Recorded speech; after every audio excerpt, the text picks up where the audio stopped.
Others drop down to their knees and make do a popsicle sticks race. And I only drink when I only think.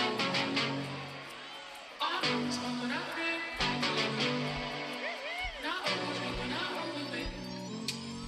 I only smoke when I drink. I only drink when I only think. I only smoke when I drink. Thank you guys for coming to the Marathon Mortgage rave. Man, that was a great way to start the pod. Thank you. All right, you want to try it, man? Give it a shot. We'll keep doing this until you get one right. I think I got this one, man. All right, go for it. All right, ready? Oh, you got to count down, right? Welcome back to the Marathon Mortgage Happy Hour. This is Rory Farrell here. And I'm Mike Witzak. My esteemed co-host. I nailed that intro. That was good. I'll give it to you. Good Friday. I'll give it to you. All right, well, this is the podcast. You know how we start. No guest today, just me and Michael. It's a quiet office in here today. Me, you, and Kathy. Yeah, you know. I don't know. People got better places to be, I guess. Yeah. You know, grinding on a Friday. We're just putting in that work, baby. Yep.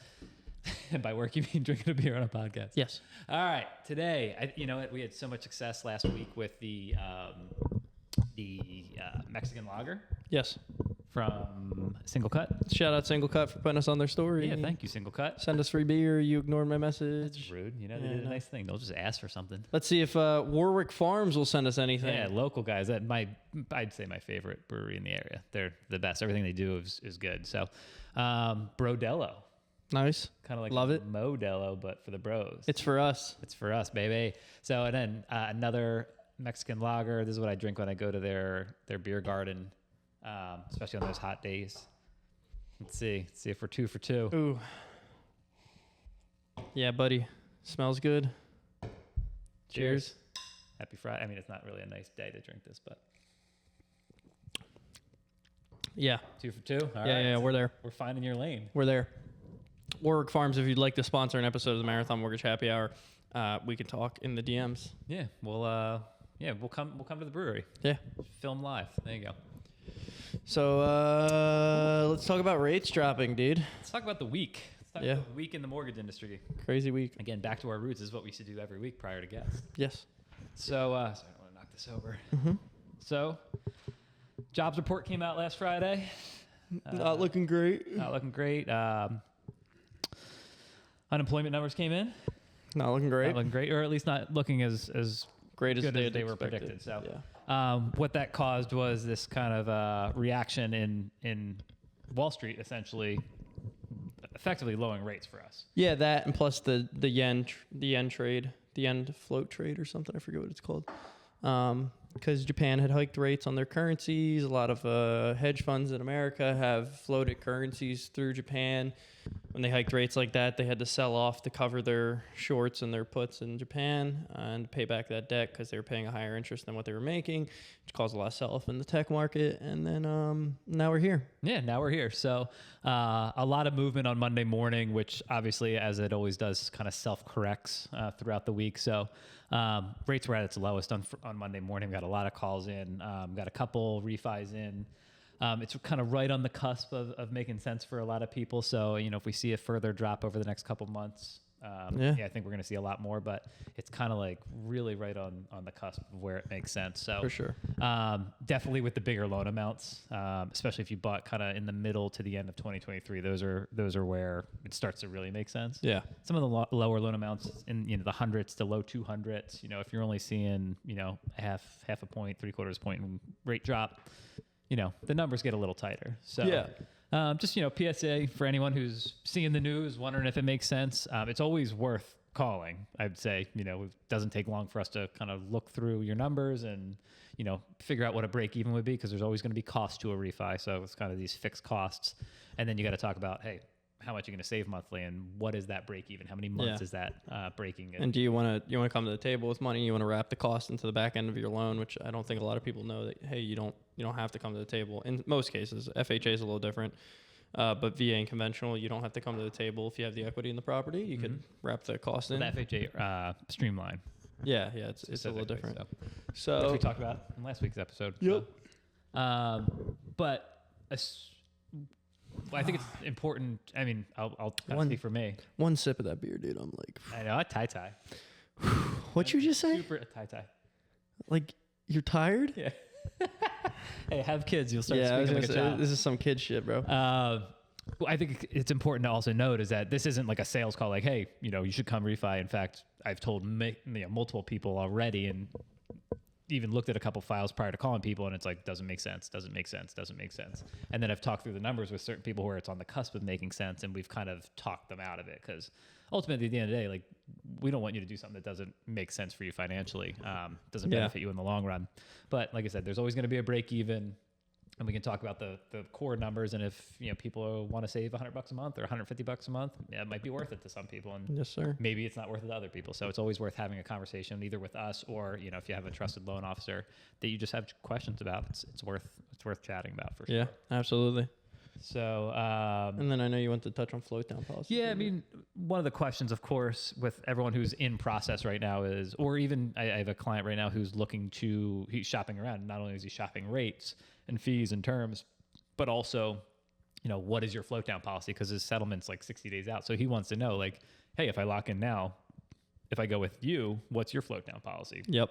And then, if I go with them, maybe their rate's an eighth higher, but they have a better float down policy. So two things to note with this is, and we should have touched on this maybe in the previous part of this conversation, is what we feel like this rate drop is kind of encapsulating and predicting is the Fed's rate drop in September. So it's kind of predicting that and kind of adjusting for that now. Yeah. I mean, we've been wrong before. No one's got a crystal ball, but a lot of people are saying, well, I'll wait till September till the Fed drops.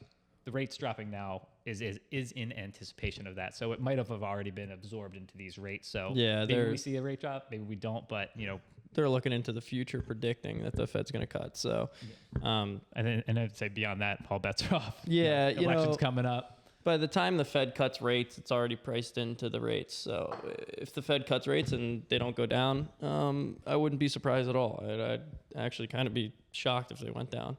At least significantly. Yeah, and with the elections coming up, I mean, elections tend to not affect. They affect the market. Come on, man, get it together. Dude, I'm Can't have trying. anymore. This is mine. Yeah, take it. Too many calories. They don't necessarily affect rates for mortgages, but they will affect the market. So it's interesting to see. I also feel like they're already pricing that in as well as polls come out and different variables take effect. They'll be pricing in the election as well prior to that happening. So I don't know. We'll see. See what happens. We'll see. So what I was saying with that is, people who are buying now and shopping that float down policy, it's always good to do, but it may not even come into effect if you're, purchasing in mid-October. Yeah. There may not be that much fluctuation between now and mid-October, but it's good to think about. What I would say is every lender has a different float down policy. There's not like a standard, like, hey, this is the float down policy. This is what every lender follows. So just check with your lender. And then for us, it's a little harder because we're a broker. So now not only are we shopping rates around to different lenders, we also then got to dive into what that particular lender's float down policy is versus this lender's float down policy. So it's never as cut and dry as, hey, if it drops a quarter, you're good. Yep. There's always pricing on the back end that needs to be considered. And let's say it's got to drop 50 bips before they'll even consider it. And then at that point, maybe it costs you the 50 bips or the 25 bips. I think you're too in the weeds now with BIPs. Bippity bop. Yeah. Yeah. Tie. Anyway, Yes. the point is shop it around, make sure you're getting all the information, make sure that you're understanding, ask the questions if you don't understand. And, we're running into a lot recently this week, especially for people who were locked in Definitely. 3 weeks ago. So It's there. Like I said, I read something yesterday that said that 90% of people are locked into interest rates below 6%. So for the 10% that are out there, it's definitely worth it to look at it. For the other 90%, it's getting there to start looking hope, for man. it. So fingers crossed they keep coming down, but who knows? Who knows? yeah, well, What's your win? what's my win? My win would be, I wouldn't say winning the CrossFit class because that's not how that works. But everybody starts at the same time, and I finished first. You finished so first, yeah. That's all that matters. That would be my win, and just getting miles in and staying strict to the diet and Yeah, you're working doing good, hard. man. Yeah, man, and just filling up the pipeline. I'll help you out with your diet. Thanks, dude. Yeah, Appreciate you got it. you. When is this Friday? We're in town this weekend. We've been at the shore a bunch recently, which has been fun, but it's also nice to have a nice quiet weekend at home. So just spending some good family time, getting some stuff done around the house. Got a couple good loans in this week. Reached out to a bunch of borrowers that it's probably going to make sense to refi, at least in the moment. And just reconnecting with them. Maybe it was from a year or two ago. So it feels good. Fun stuff. Cool, man. Cool. Happy Friday. Happy Friday. All right. Let's go take a nap. Is what we stay on. Wingspan never too wide for you to play on. The ways never cease to amaze or inspire. Illiterate, the signature.